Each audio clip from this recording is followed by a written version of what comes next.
नमस्कार, स्वागत है आपका। मेरा नाम है विपिन बेबाक। मेरे साथ मेरे सहयोगी सादाब रिजवी। धन्यवाद साहब। कांग्रेस सांसद राहुल गांधी दिल्ली के पड़पड़गंज में चुनावी रैली को संबोधित कर रहे हैं। इस सभा में उन्होंने बीजेपी और आम आदमी पार्टी पर जमकर हमला बोला है।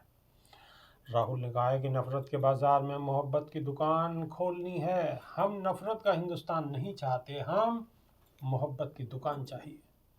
आरएसएस और बीजेपी भाई को भाई से लड़ाना चाहती है। वहीं केजरीवाल के मन में जो भी आता है वो कह देते हैं। जब सियासत में आए थे तो छोटी सी गाड़ी थी, कहा था नए तरीके की राजनीति करूंगा और दिल्ली को बदल दूंगा। एक बार बिजली के पोल पर चढ़ गए थे, जब गरीबों को उनकी जरूरत थी तब नहीं दिखे। जब दिल्ली में हिंसा हुई तब कहीं नहीं दिखे। साफ राजनीति का दावा करते थे और सबसे बड़ा शराब घोटाला दिल्ली में हुआ है। केजरीवाल शीश महल में रहते हैं, ये सच्चाई है। हमारी लड़ाई संविधान की है। राहुल गांधी ने आगे कहा कि हमारी लड़ाई संविधान की है। बीजेपी ने साफ कहा था कि 400 पार हम संविधान को बदल देंगे। उनके नेताओं ने कहा कि संविधान को हम बदल देंगे। नए संसद का उद्घाटन होता है तो पीएम मोदी कहते हैं कि राष्ट्रपति उसका उद्घाटन नहीं करेंगी, जबकि इस देश का संविधान सभी को एक समान मानता है। संविधान में लिखा हुआ है कि इस देश में किसी को नहीं डरना चाहिए। इसमें यह भी नहीं लिखा है कि एक ही अरबपति को सारा काम पकड़ा देना चाहिए। ये लोग एक जाति को दूसरी जाति से लड़ाना चाहते हैं। ये आपके पैसे को आपकी जेब से निकाल कर अरबपतियों को देना चाहते हैं। राहुल गांधी ने रैली को संबोधित करते हुए आरएसएस प्रमुख मोहन भागवत पर भी हमला बोला है। उन्होंने कहा है कि कुछ दिन पहले उन्होंने कहा कि देश को आज़ादी मोदी के आने के बाद मिली है। इसका मतलब मोहन भागवत ने संविधान अंबेडकर जी का अपमान किया है। वो कह रहे हैं जब राम मंदिर का उद्घाटन हुआ तब आज़ादी मिली। राहुल गांधी ने कहा कि राम मंदिर के उद्घाटन में किसी गरीब आदमी को नहीं बुलाया गया, ना ही कोई गरीब आदमी दिखा। हमारी राष्ट्रपति आदिवासी हैं, उनको वहां नहीं जाने दिया। नई पार्लियामेंट का उद्घाटन होता है, मोदी जी कहते हैं कि वो वहां नहीं जाएंगी। संविधान कहता है कि देश के सब लोग समान हैं, कोई कम नहीं है, कोई बड़ा छोटा नहीं है। हिंदुस्तान के सभी नागरिक एक समान है। राहुल गांधी ने कहा है कि ये डर फैलाने का लक्ष्य है। ये हिंदुस्तान का धन अरबपतियों को हवाले करना चाहते हैं। ये आपको लड़ाना चाहते हैं। जो आपका धन है वो आपकी जेब से निकाल कर अरबपतियों को देना चाहते हैं। अडानी पीएम मोदी के खास मित्र हैं। ये करोड़ों रुपए इन्होंने दिए हैं। असल में ये अडानी की कंपनियां हैं, मगर कंट्रोल पीएम मोदी के हाथ में है। पड़पड़गंज से कांग्रेस प्रत्याशी अनिल चौधरी ने भी जनसभा को संबोधित किया है। उन्होंने कहा है कि पड़पड़गंज के लोगों ने शराब माफियाओं को भगा दिया है और अब नफरत फैलाने वालों को भगाना है। पड़पड़गंज में नफरत और मोहब्बत के बीच चुनाव है।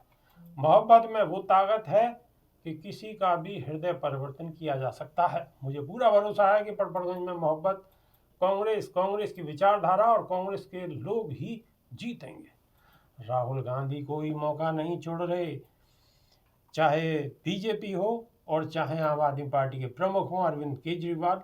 राहुल गांधी दोनों पर बड़े ढंग से और बड़े तरीके से निशाना साध रहे हैं। सादाब रिजवी जी बिल्कुल। विभाग जी, पुरानी कहावत है कि बुराई चलती है 100 कोस और अच्छाई 1 कोस। तो बुराई जितनी फैल चुकी है, नफरत जितनी फैल चुकी है, उसको ख़त्म होने में समय लगेगा। अब नफरत को ख़त्म करने के लिए मोहब्बत ही ज़रूरी है, उसका कोई और निदान नहीं है। नफरत को नफरत से ख़त्म नहीं किया जा सकता, बल्कि आग में घी डालेंगे तो आग और ज़्यादा भड़केगी। तो इसलिए राहुल गांधी ने जो रास्ता अपनाया है और नफरत के बाज़ार में जो एक मोहब्बत की दुकान लोगों को दी है, उस मोहब्बत की दुकान को वक्त लगेगा अभी फलने फूलने में, दिल्ली के अंदर ख़ास तौर से, क्योंकि नफरत इतनी ज़्यादा हो चुकी है कि अभी मोहब्बत की दुकान का एक पौधा सींचते सींचते बड़ा होगा। लेकिन ये बात तय है कि मोहब्बत की दुकान एक दिन इतनी बड़ी हो जाएगी कि नफरत फैलाने वाले और नफरती गैंग के चिंटू देखते रह जाएंगे और उनके कारोबार चौपट हो जाएंगे। विपिन विभाग जी, जो राहुल गांधी आज कह रहे हैं कि हम नफरत के बाजार में मोहब्बत की दुकान खोलेंगे, तो वो उन्होंने सच भी कर दिया है। क्या कर दिया है, एक आप देखते होंगे राहुल गांधी के हाथ में एक हमेशा से एक किताब रहती है, और वो किताब किसी धर्म संप्रदाय की किताब नहीं है, वो किताब इस देश की किताब है, इस देश के सारे धर्मों को मानने वाले, इस देश के विभिन्न विभिन्न भांति-भांति के धर्मों को मानने वाले लोगों की किताब है। जी तमाम किताबों से एक दूसरे के धर्म को मतभेद हो सकते हैं, तमाम किताबों से एक दूसरे को गुरेज हो सकता है, लेकिन वो एक ऐसी किताब है कि सारे धर्मों को, सारी जातियों को, सारी संप्रदायों को एक सूत्र में बांध देती है, और वो है संविधान की किताब। जी तो राहुल गांधी एक संविधान की किताब को इसलिए लेकर चल रहे हैं क्योंकि संविधान का भी मेन पैगाम, मेन संदेश यही है कि सारे जाति धर्म के लोग समान हैं इस देश के अंदर। अगर वो इस देश के नागरिक हैं तो वो एक ही सूत्रधार में बंधे हुए हैं और समान हैं। समता मूलक शासन उनको चाहिए, किसी के अंदर कोई भेदभाव नहीं होना चाहिए, कोई जाति पाति ऊंच नीच कुछ नहीं होना चाहिए। अगर इस देश का नागरिक है तो वो एक समान है, एक बराबर है। लेकिन मोहन भागवत और आरएसएस ये आज से नहीं, देश आज़ाद होने से भी बहुत पहले से, हमेशा से इस देश की अखंडता में ही सेंध लगाने की कोशिश करते रहते हैं।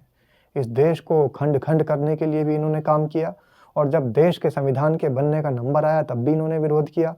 देश आज़ाद हुआ, देश की आज़ादी में आप एक नाम ऐसा गिनवा दीजिए जब कोई आरएसएस का व्यक्ति देश की आज़ादी में शामिल हुआ हो। ये लोग वो लोग हैं जो देश, एक तरफ पूरा देश अंग्रेज़ों से छुड़वाने के लिए इस देश को मुहिम छेड़ रहा था, जंग लड़ रहा था, शहीद हो रहे थे और नए नए आंदोलन हो रहे थे। दूसरी ओर ये लोग बैठे हुए अंग्रेज़ों के साथ कहीं ना कहीं देश के भेद को वहाँ पर दे रहे थे।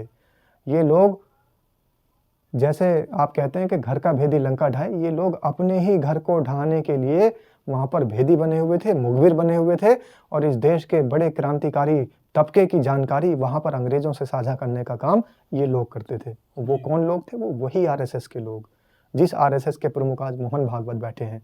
तो उसी आरएसएस की विचारधारा लोगों के सामने है, और इस विचारधारा को आगे बढ़ाते हुए इनको ये डर लगता है कि 1947 में जो देश आज़ाद हुआ था, ये लोग उस बात को पचा नहीं पाते, इसीलिए अनर्गल बयानबाजी करते हैं। कभी कहते हैं जब देश के प्रधानमंत्री नरेंद्र मोदी बने जब देश आज़ाद हुआ, कभी इन्हीं की नेता है कंगना रनौत जिसने कहा था कि 2014 में देश आज़ाद हुआ, कोई कहता है कि जब राम मंदिर बनी तब देश आज़ाद हुआ। तो अभी तो इनको खुद को नहीं पता कि देश कब आज़ाद हुआ। इसलिए नहीं पता क्योंकि देश की आज़ादी में इनका कोई योगदान ही नहीं था। पता तो उन्हें होगा जिन्होंने अपने लहू से सींचकर इस देश को आज़ाद कराया था। जिन्होंने अपने लहू से सींचकर देश को आज़ाद किया था। अब नफरती चिंटुओं को इस चुनाव में कैसा जवाब मिलेगा, कमेंट के माध्यम से आप भी अपनी राय रख सकते हैं। तो अभी के लिए सिर्फ इतना ही। नई वीडियो में फिर रूबरू होंगे। बहुत बहुत शुक्रिया। नमस्कार। धन्यवाद सर।